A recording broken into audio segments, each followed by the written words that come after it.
Partai Solidaritas Indonesia atau PSI disorot lantaran lonjakan suara pemilu 2024 yang dianggap tidak wajar oleh sejumlah peneliti survei.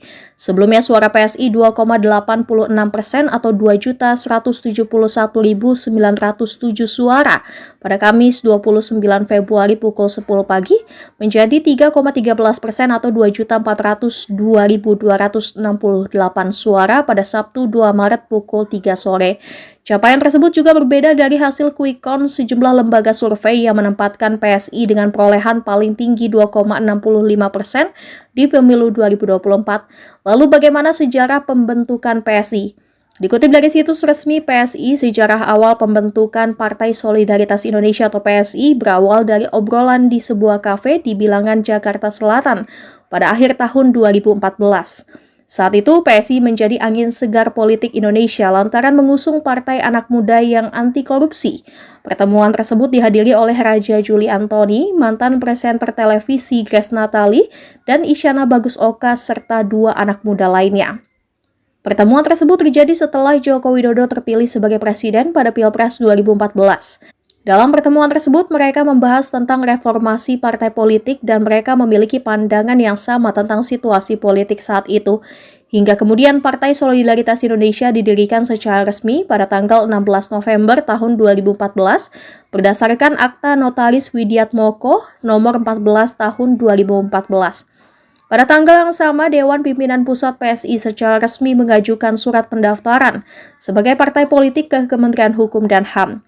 Kemudian Kementerian Hukum dan HAM meminta DPP Partai Solidaritas Indonesia untuk memenuhi syarat-syarat pembentukan partai politik sesuai dengan Undang-Undang Nomor 2 Tahun 2011 tentang partai politik.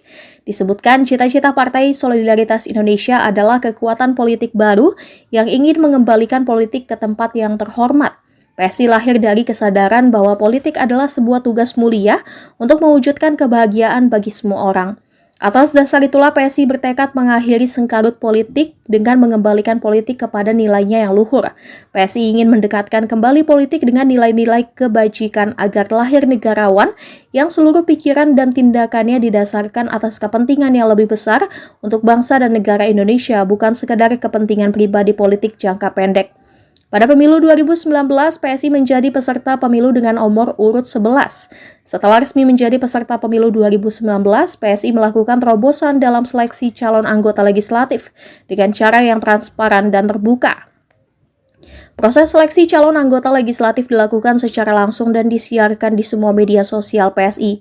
Tujuannya adalah agar publik dapat mengetahui dan menilai calon anggota legislatif yang akan mewakili suara mereka di DPR RI dan DPRD provinsi, serta kabupaten atau kota.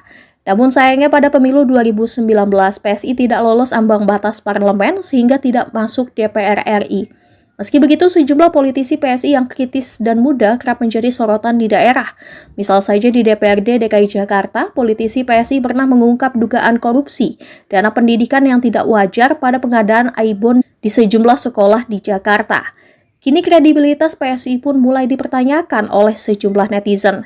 Apalagi koalisi masyarakat sipil menduga lonjakan suara PSI yang tidak wajar ada indikasi keterlibatan rezim Jokowi.